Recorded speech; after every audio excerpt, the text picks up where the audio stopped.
minutes. Now we're going to have a technical update.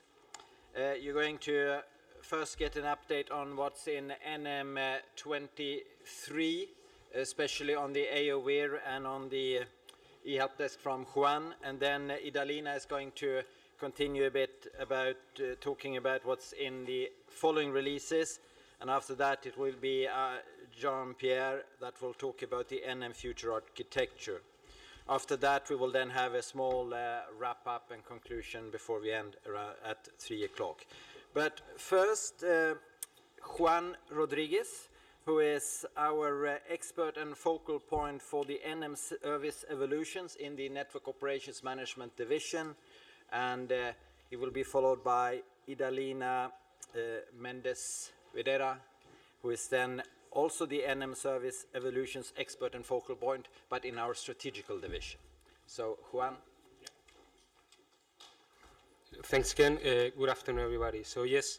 So it's gig time, time for the gigs now. I will start with short-term evolutions focusing on NM Release 23, as Ken already mentioned. The strategy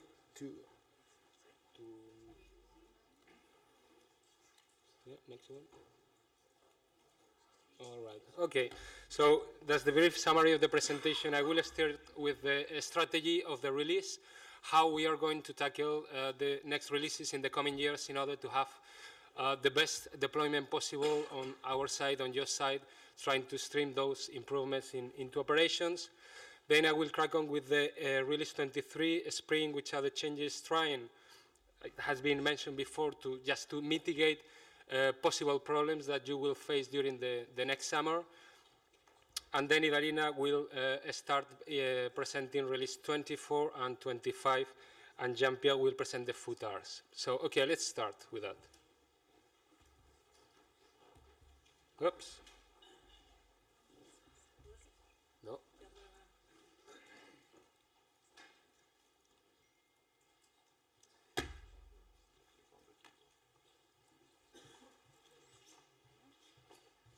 No? Yeah. Okay, three major points to mention. Probably you already know, but we're going to focus really in one major release in spring, trying to push as many capabilities as possible during that period before the summer, and we will keep one minor release trying to fine-tune what has been delivered and focusing in correction and tuning during autumn period. At the same time, we are going to plan the major releases earlier. We're going to try to start 2 years before. Why? Because we want to stabilize the requirements. We want really to evaluate the impact, to give you time to evaluate the impact on your side, not only on procedural part, but also on the technical part, so you can adapt your local tools. That's something that has become quite important in the last years. So that comment on the release. And starting with the changes, as Ken mentioned, and this morning Gianni has almost killed my presentation. Thanks, Gianni, for that. So we have e-help desk improvements. We're going to focus and describe the changes that will help operations in the NMOC, but also on your side. Rerouting improvements, trying to reduce delays, trying to kill the delays that aircraft operators will suffer next summer, and also other improvements in B2B has been mentioned as well, how to reduce volatility, how to reduce workload. So we're going to describe a few changes in that. Also changes on other strategic projects that it has been a bit difficult, but we filter out in order to give you an overview of the changes that could be interesting for next summer. So probably you saw the stand, a lot of telephone calls, a lot of problems, a lot of delays, and plenty of requests for NMOC that are understandable. That telephone was an overhead and create difficulties on your side and our side. That's why we opened the tower and FMP access to the help desk via B2C, that means via an op, with the intention to offer to you the possibility to access three main procedures: the request for a slot extension, for a slot improvement, and exclusion from regulation. Again, with the intention to support aircraft operators and to really to reach as many stakeholders as possible with such digitalized tools and trying to skip the telephone call. More efficiency. So as Gianni mentioned before, we build up for NM23 queue management, an organization, a rational way to organize the request where we can distinguish the stakeholder who is requesting, the type of request, and also some parameters to see which is the urgency of the request. To give you an example, which is, for example, in case of an extension, the proximity of the CTOT to the clock time in order to help those situations and to solve that situation as much as possible. That will be more visible in that queue. Of course, automation. We need to prepare that queue, and that queue has to be clean without duplicate requests, but also without requests that are, for example, not relevant, like, for example, slot extensions, slot improvement requests that are received before seat 1. So all those requests will be removed from the queue, and we will focus in those that are really urgent. A slot can only be improved when the slot is allocated, and that happens after seat 1. So probably we all know, but that's good to know that that will be automated to reduce workload in both sides. And yes, this is a functional change, new actors using the tool, more digital approach to the procedures, but it is important, it will be very important for next summer to apply best practices, to focus on procedures, to focus on training, and we will be doing a big effort in NM to reach all the towers, FMPs, and repeat and insist during the ODSG meetings and other meetings how to use the tool, how to really squeeze those functionalities for the improvement of operations.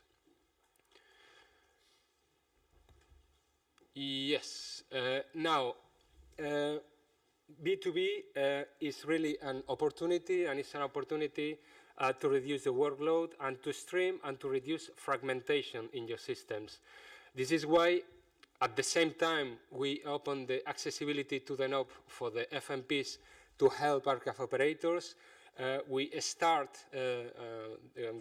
prepare the path towards total digitalization, so B2B services to request exclusion from regulations and also to improve CTOT in a regulation will be available for FMPs in the same release. That hopefully will help to rationalize the queue and will help also to stream and to speed up those urgent requests. Other fields will be available that are subject to telephone coordination will be available via B2B in the query reply coordination on measures with NMOC, in which concerns classic regulations, again an advancement in what concerns workload reduction and coordination. And Jed mentioned that yesterday, Gianni as well, volatility and smarter regulations, how we can do it.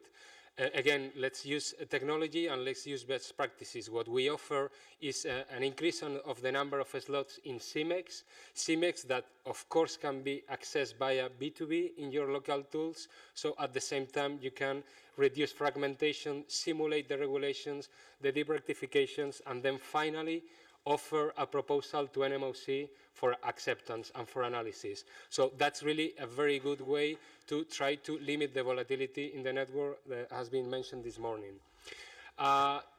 Two additional points. We have a lot of validations on B2B, and we are very happy for that on local tools for next summer. DSNA is an example. Others are following as well.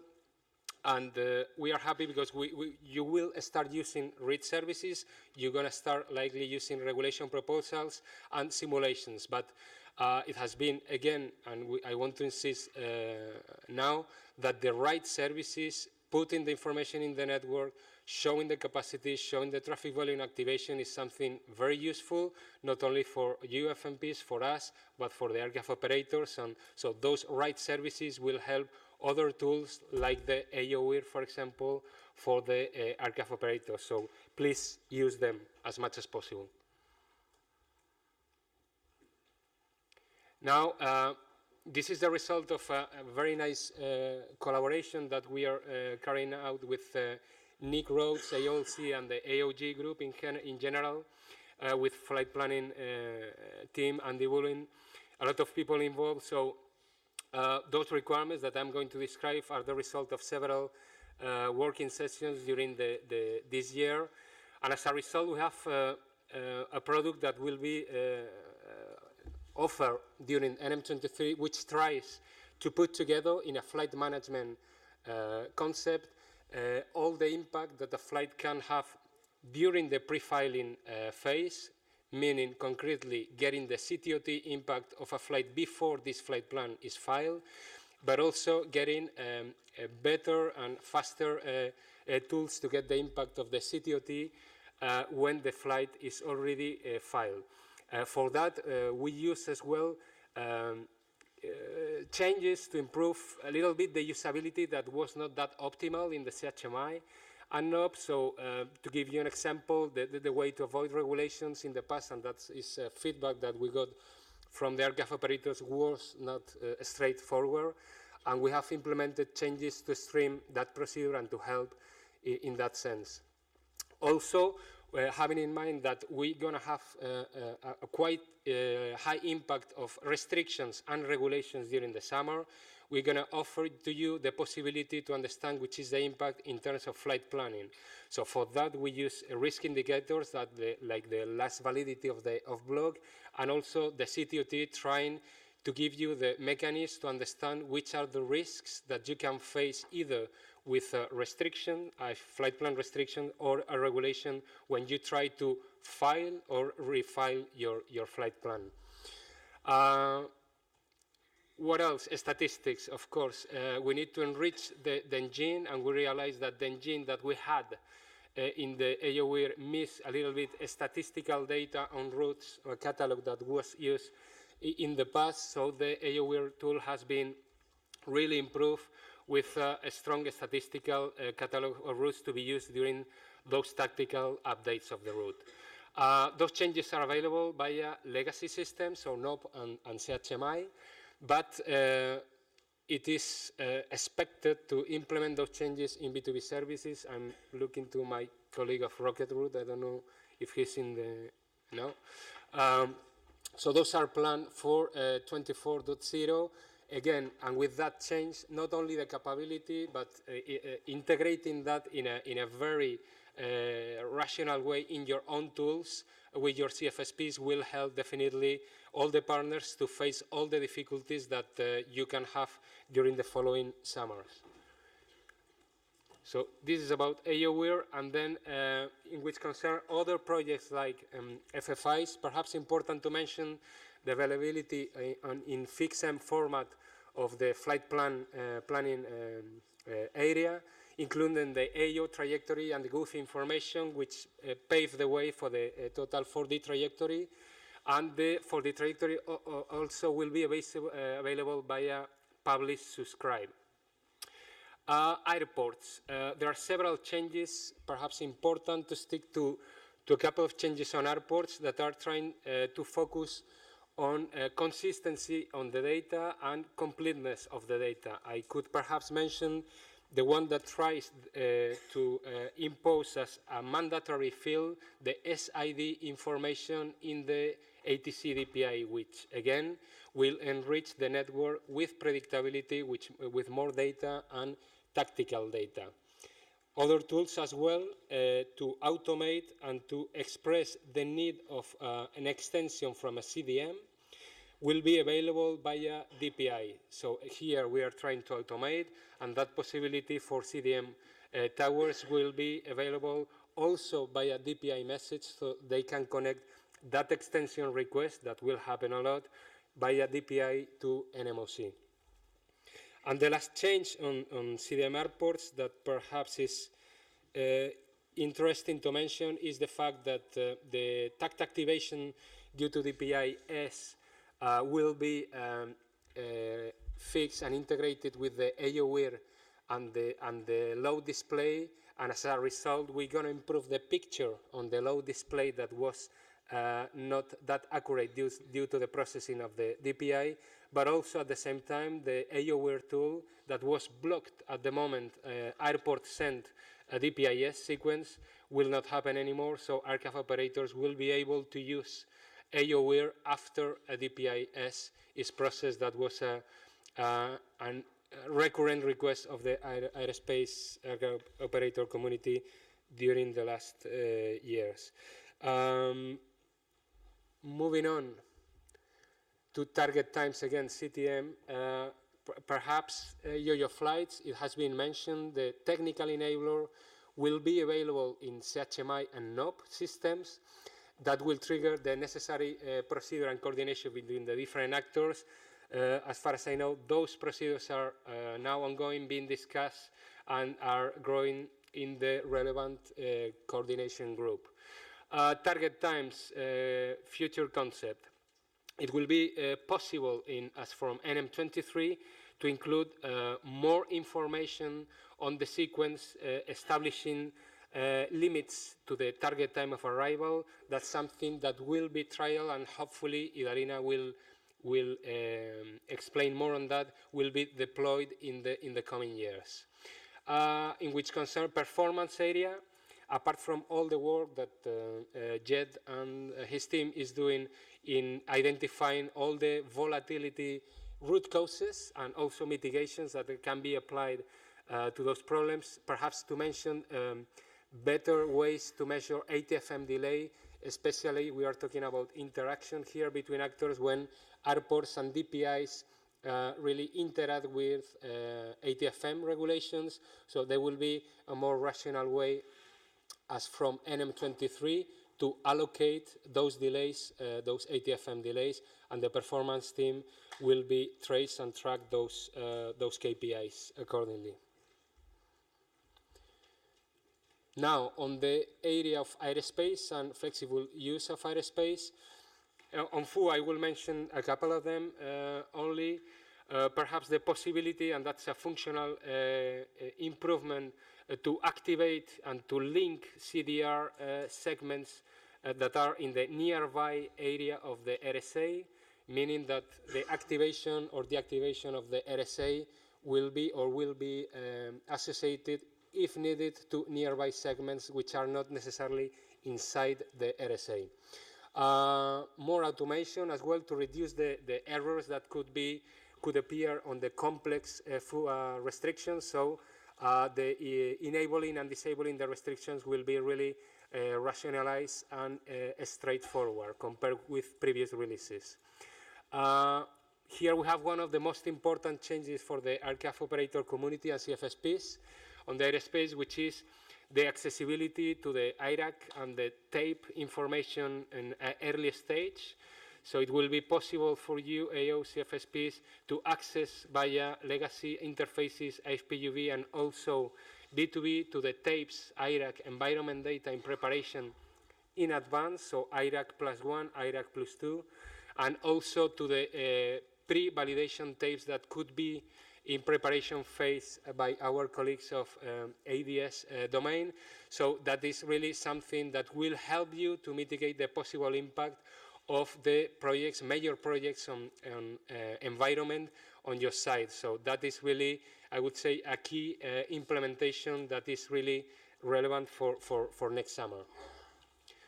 Also, some automation in which concerns the EAD, download information in CACD, that will help in reducing the workload in CACD and perhaps preserving that workload for other purposes related to other more operational issues urgent for that day, tactical day. You were discussing this morning about EOBT and how or what we can do in NM to try to trace the EOBT adherence. We are going to continue in that respect with the FAM reduction. So as you probably know, we went from 30 to 25 minutes with the aim to improve predictability, with the aim to inform via suspension to different actors that the flight plans have to be updated to improve predictability, to align with ICAO, and we continue in that purpose with the FAM reduction in NM23 as well. And the last one on the flight planning area. Change for what? To prevent the multiple flight plans with the same registration. Of course, that will improve the network view, but that will free capacity in view of the number of the regulations that we will have. We don't want to have the same flight 3 times in the system, and we want to use that capacity for other aircraft operators that are needing that slot. And to finalize with EnConnect tool, 2 main areas, Airspace and RAD Tool. Probably our colleague Laszlo and his team, they explain all the changes in those. In Airspace, perhaps to mention that this is available to NMOC and ENV coordinators. There is a brand new map available in the tool, and in the future releases, the tool will be open and available to other stakeholders. For the RAD tool, more CDM, more automation. The workflow to produce the RAD document is moving slightly to a digital format. The CDM and the workload associated to that is, I have to say, quite reduced. And the same for the Airspace tool. The tool will be available for other actors later on as from NM23. And I think it's all. It was really a quite challenging exercise, squeezing one release in 15 minutes. Thank you very much, and I give the floor to Idalina. Thank you.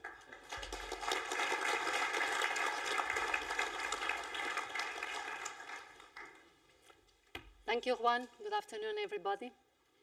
So now that you have seen how we are going to survive the summer and how Release 23 will help on that, maybe we spend a few minutes, a few minutes, to see what is beyond that, what is coming the next release, what are the things that we need to do, and especially in what concerns PCP.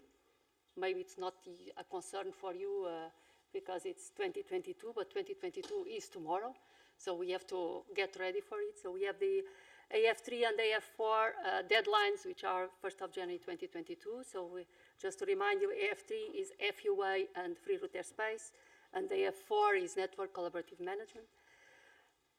There is a definition on what we have to do, and we have to be prepared. So network manager, we need to be there before you guys, so we need to prepare, but you also need to get there. Which means that the next releases are need to lead us to that. So release 24 and release 25, we need to finalize what we still have to do to be PCP compliant in these regards. And we have to finish everything by release 25, which is in the spring of 2021. So what we have here is really, it's roadmap based, so it's not definitive. Don't come here in the next months and ask, but you said this in the user forum and now it's not anymore in this release, it's in the next release. So here what I'm putting, I'm not identifying what is in 24 or 25, it's all mixed because it's not yet entirely planned. 24, we are in the process of starting it, and things, well, this is software, you know how things can change from one day to the next, in case we don't have the resources and so on. So, but these are the main topics, and we know we have to do them in this time frame of the release 24 and 25. So for the FFIs, we need to continue to implement it. Again, we are at the center of the network. We need to be the first ones doing it before airlines, before NSPs. We have to do it first. So we have started that in release 23, as Juan explained. We will continue that with different services required for FFIs 1. Another subject that is on the plate and that we've been saying that we may be doing it and then always pushing it a little bit forward is the support for OAT and VFR flight plan. Again, it's on the pipeline. We are not saying it's this year, next year, the other year, but it's there. We have to do it one of these days. The other thing is the improved predictability using ADSP data. We have done an exercise with that, and the result of that exercise was really very, very promising. The fact that we use even a single point at the entry of before the entry in the European airspace, it increases, how much was the percentage? In time, it increased the predictability like 10% in time for the entry in the airspace. While we have been doing lots of other things to improve predictability, and this one was really one that, for the entry in the European airspace, was the one that was giving us the best results. So this is in support of AF4 and AF5. So I didn't mention AF5 in the previous slide because the deadline for AF5 is 1st of January 2025. So we still have a bit more of time. Then in the area of airport, and there again the deadline is 1st of January 2022. We need to continue to support the evolutions in the area of ACDM, in the area of target times, the concepts of AOP and APOC. So Matis has produced a document in this area. So I suppose that in the next months, years, there will be requirements for us to implement, whether it is still in the aligned with the PCP timeframe. We have to see that. Let's hope. In FUA, okay, FUA, we say we need more dynamicity, but we heard yesterday that yeah, some airlines don't have that dynamicity, so you have the ERAC there, and then whatever we do to improve the situation, you don't take it because your system is not dynamic enough. And on the other side, we are pushing the military to be more precise in the timeframes that they allocate. So here, guys, you have to follow. So the CFSPs, please make your systems be ready to take all this airspace that becomes available last minute. Okay, with the world, we are in 21st century. So your systems need to be adapted, to be dynamic. Take what is available when it is available. Don't spoil, not use that capacity. So the initial support for dynamic airspace configurations, this was a concept coming for Cesar. It's not really yet totally mature, but we have to force it to do it. And that one is not relevant. In terms of free route airspace, so we are doing this implementation, this deployment across Europe, so we are close to there. In terms of system, what we still have to do in NM is this cross-AUA time-dependent sectorization, the support for that.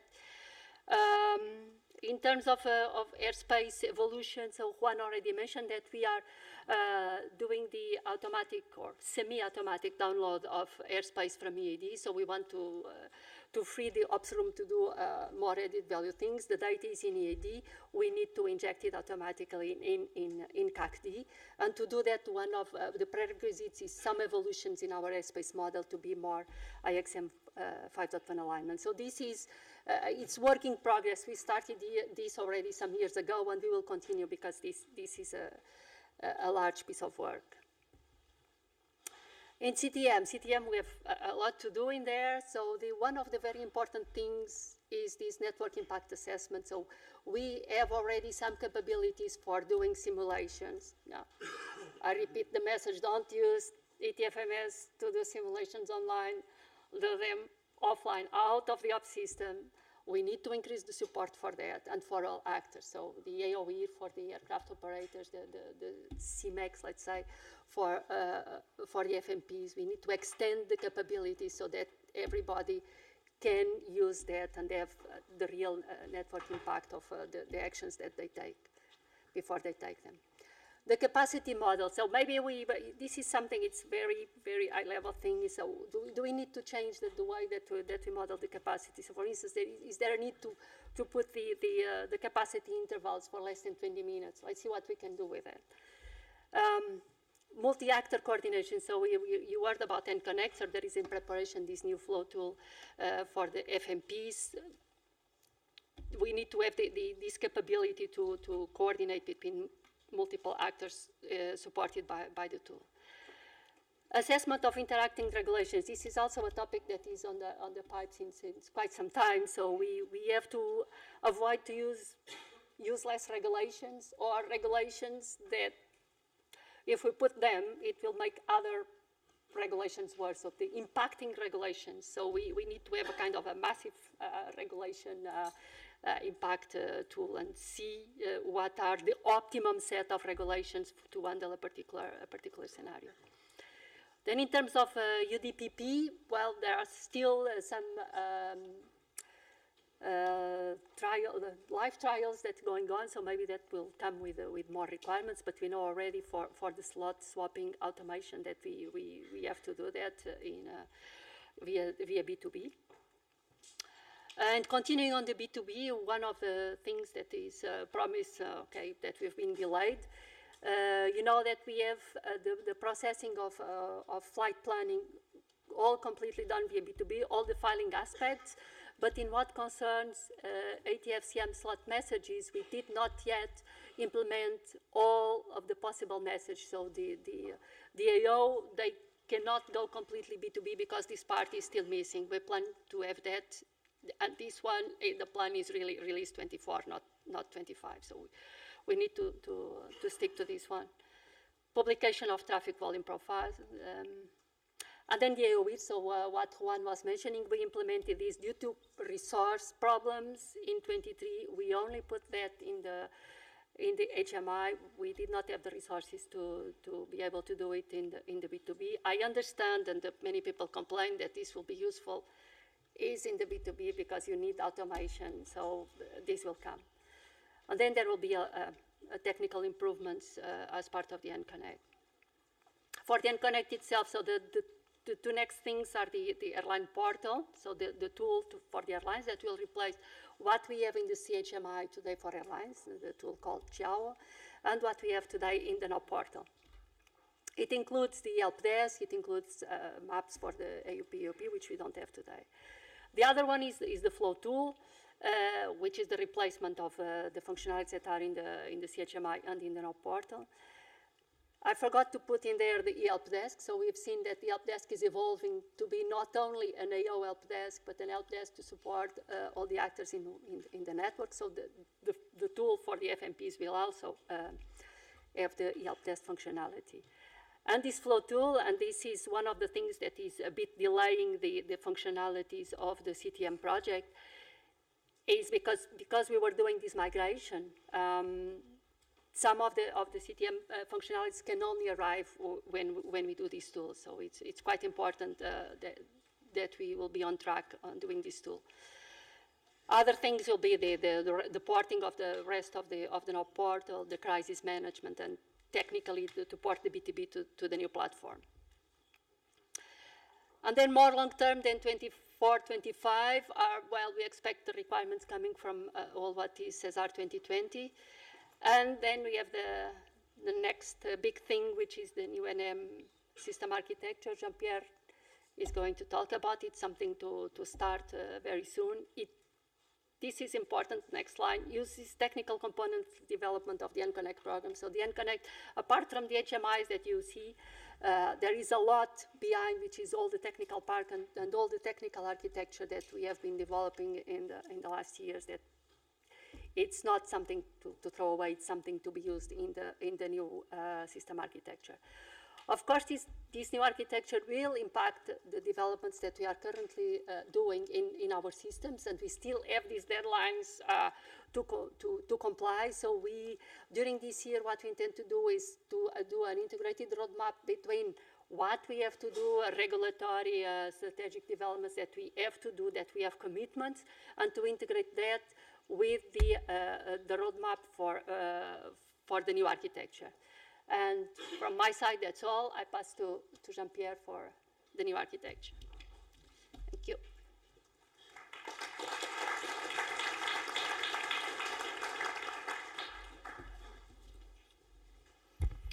Thank you, Idalina. I think while we were all busy addressing the next summer issues and solution, short-term solution, mid-term solution, with the content of the different releases. I'm going to speak about the future. And the challenge we have in the technical division is that not only we have to make sure that we deliver what is required within the existing system, but we have to anticipate what is going on in the future so that we deliver for some of the things that you don't even think that could be possible. I think I will come back to the B2B because it is a good illustration of what I'm saying. But looking into the future, there is something we need to do. We need to understand two things. One is where are we today and where are we coming from? And from that, we can discuss what does that mean to go the next steps.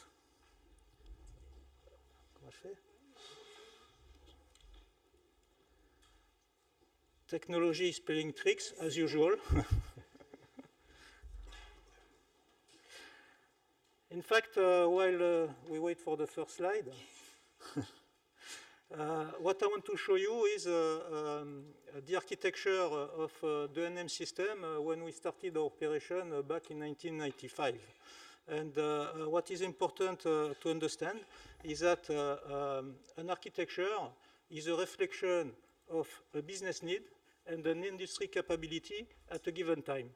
It is very important to understand that because you can come up with a beautiful concept operationally, etc., and then the technology is not there to support it, tough luck. Or you come up with beautiful system, very flexible, but the complexity is such that you cannot deploy it in operation. So the balance between the two, you see there is a delicate moment where we have to be together, and that is, I think, one important message. The technical team, the operational guys, they have to be really working in close collaboration. So this is the system that went live in 1995. Just a few highlights. You see that it is very focused internally.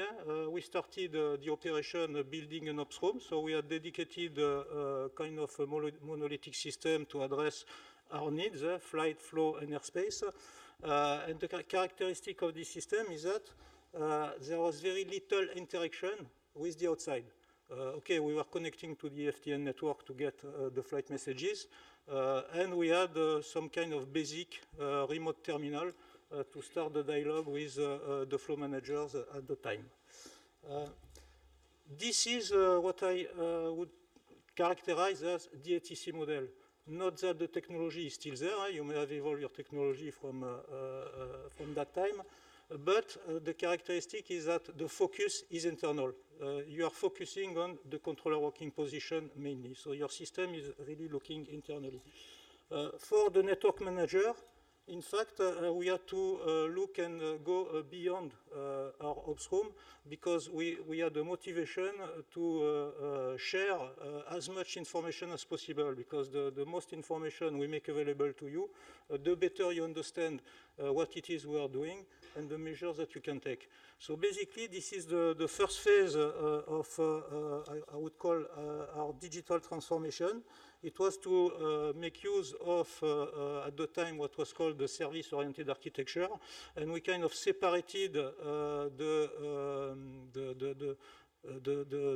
systems, introducing what we call a service layer to make the presentation of the service in a standardized way. So basically, by doing that, we allowed yourself to connect to our system, to have a new type of interfaces. At the end of 2009, you see between 2009, that was about the period we implemented it. We introduced those new web tools, the NOP portal, which you use it's running in the browser, and the NM B2B that we are talking a lot. I think at that time, what is important also to note is that we became digitally exposed. Therefore, we had also to address a lot everything that is related to security, because we are exposing our services over the internet. So we have developed over the years, I think, some strengths in terms of managing services regarding security. And this year we are taking another step to address cybersecurity with the implementation of a security operation center, a SOC. Okay, so I think the main advantage here of this architecture, as I said, is that we have opened up our system. Today, we have about 4,000 active users that are interacting with the network manager on a daily basis. And speaking about B2B, out of those 4,000, it's a smaller number, but we hope it will grow. We have about 200 active users connecting to our system using web services, system-to-system interfaces. 2009, 2019, this year it's, I would say, the 10th anniversary of the introduction of these services into operation. So we are going to make a little bit of a communication and focus on it by demonstrating all the operational benefits. We spoke about some of them here, all the operational benefit in terms of improvement, efficiency by going through more system automation, as well as bringing more scalability in terms of the task that you have to make. So we will be at the VAC, so I make a small advertisement. We'll be at the VAC. There will be one position dedicated to demonstrate NM interoperability and how is it boosting your operational performance. So come and visit us.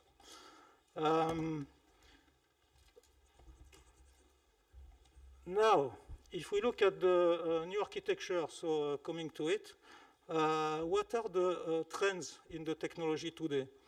Well, you hear about it. We speak about big data. We speak about how much more predictive we need to be in our managing the information. We speak about machine learning linked to artificial intelligence, and we speak about cloud technology, among other things. One thing important, if you hear your technical system team speaking about cloud technology, pay attention, because everything nowadays, when we develop a new system, must be cloud enabled. And it's not only running in the cloud, it means that everything that you do, developing your system, doing your system testing, deploying your system, monitoring, etc., you are going to use cloud technology. It's a major change because it's something new compared to the traditional way of developing. It's something new, and it's rather also complex. So it will take time, but we think that we have no choice. We need to embark in implementing this technology, and we know that the reward will be significant, and I will explain why. Because of the complexity, we decided to think about this future architecture and organize it as a project. So we started the project at the end of 2016, and we just completed it a few months ago. And we had 4 main phases. I will not go into detail, but just so that you know that we organized the first phase as data gathering. So we invited all the domain experts in the different areas, including also the things related to the future, like the CESAR, R&D programs, and so on. So I've invited everyone to come up and tell us what it is they need, what are the main, I would say, evolutions they foreseen on the system. And we got, in that scope definition, tons of requirements, needs, evolution that were requested. So we went to the second phase with that, and we kind of structure a little bit the demand, because a lot of it, or some of it, could be done with the existing system, while some other requirements, we really needed to look after new ways of addressing them, because of the constraints of what I call now the legacy system that is in production today. So the problem statement helps us to kind of funnel down the demand and to come up with requirements that were really impacting the architecture. Then we went for a draft architecture that was reviewed, and the final architecture associated with roadmap to see and to think about, okay, now that we have something, how is it that we are going to make the delivery and the implementation plan? As part of the structuration of the requirements, we have put them in different categories. So now we have drivers, and behind each of those boxes, we can demonstrate what we address in terms of business or technical evolution. So this is a way to kind of, as I said, structure the demand. This is the target architecture. I'm going a little bit fast because it's almost 2 o'clock. So this is the target architecture. 2 views, one is business, one is technical. Some of you have already seen that, but I think it's a very simplified view, but it serves the purpose to explain what it is. I start on the left, maybe that's the focus I will keep. What is really important is that we look at each and every component and understand what is the purpose of that component. And as you know, we are in flight planning development, so flight planning, flow, environment. These are the domains we agreed, and we said these are the domains that we need to develop. The specificity of this architecture is that we are no longer speaking about different systems. That's, I think, the main difference with today's architecture. We are not talking about an IFPS system. We are not talking about an ETFM system. We are talking about one NM system.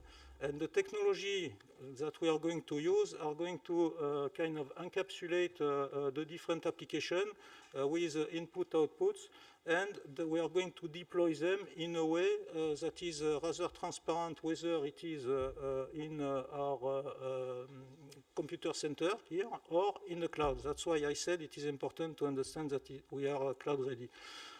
I'm not going to go into details about each of the domain, but for you to understand that we have dedicated components to dedicated tasks. The flight domain will manage flights. The flow domain will manage measures. And there will not be an interaction between the flow domain managing flight status, for example, like we have today in ETFMS. So there is a little bit of a complication due to the legacy in the today's system that here we are going to address. So basically, we are also going to simplify the system. Simplification was also a key driver for us to think about the evolution. It's more complex in terms of technology, but in terms of management of the system, it should be a lot simpler. And obviously, we have an enabler domains to take benefit of all those new technologies. As I said, this system will be cloud ready. It means that whether we deploy it in our premises, in our computer center, or whether we deploy it in the cloud, it will be completely transparent for the application. So we are going to make sure that we abstract enough the application layer so that it can run right or left. And this is very important for us because the properties of a cloud are different than the properties of a computer center here on premises. Why? Because there is a lot more flexibility in the cloud to get access to resources, be it storage, be it CPU, than it is in our premises. So there is a different property in terms of what we call elasticity that we'll get in the cloud, while here locally we'll focus more on the performance and the near real-time type of application if we speak about finding the right trajectory in a complex airspace model.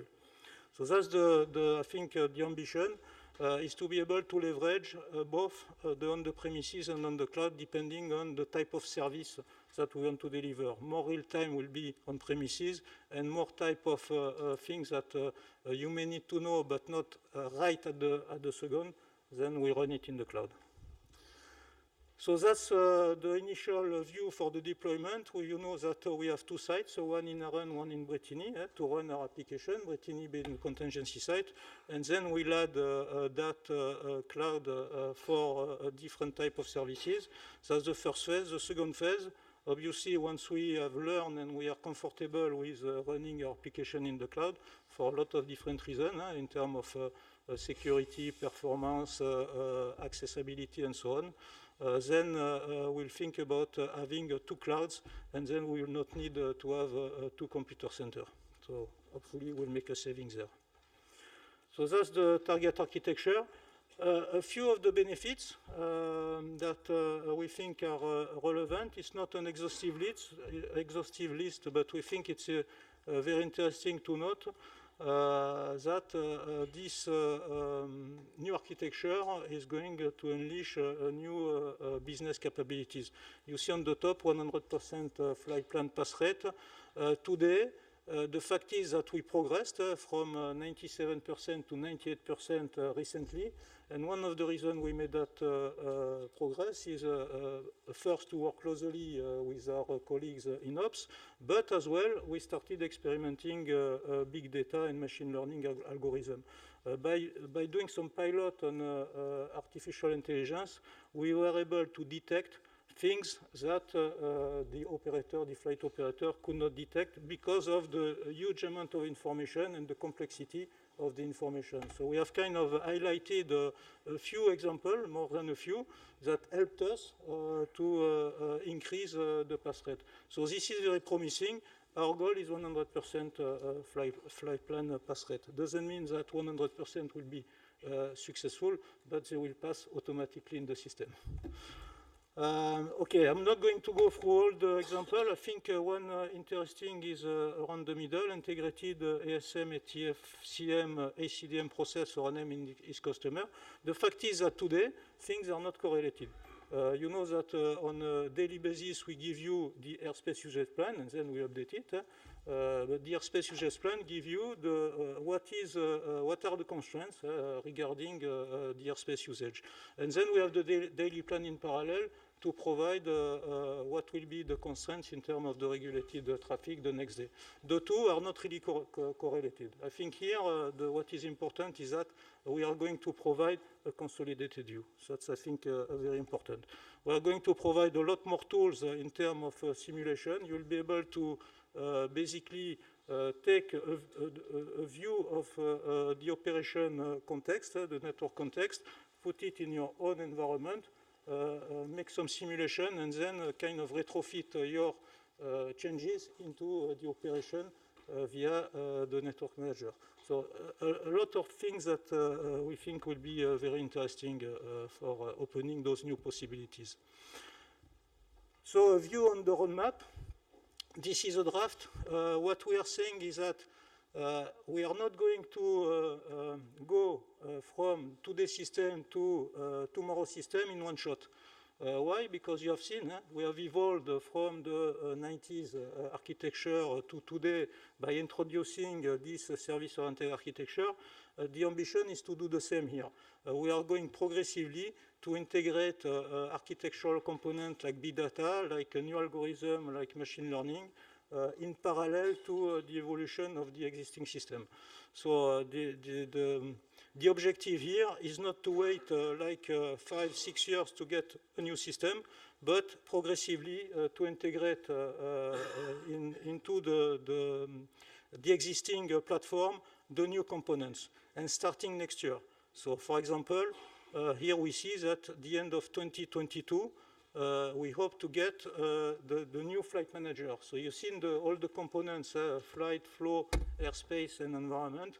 Hopefully, by the end of 2022, we have a new flight manager, and etc. So basically, the new is the orange, and the more orange we have, the more we'll get those new enablers in operation. So that's the implementation of the roadmap in operation.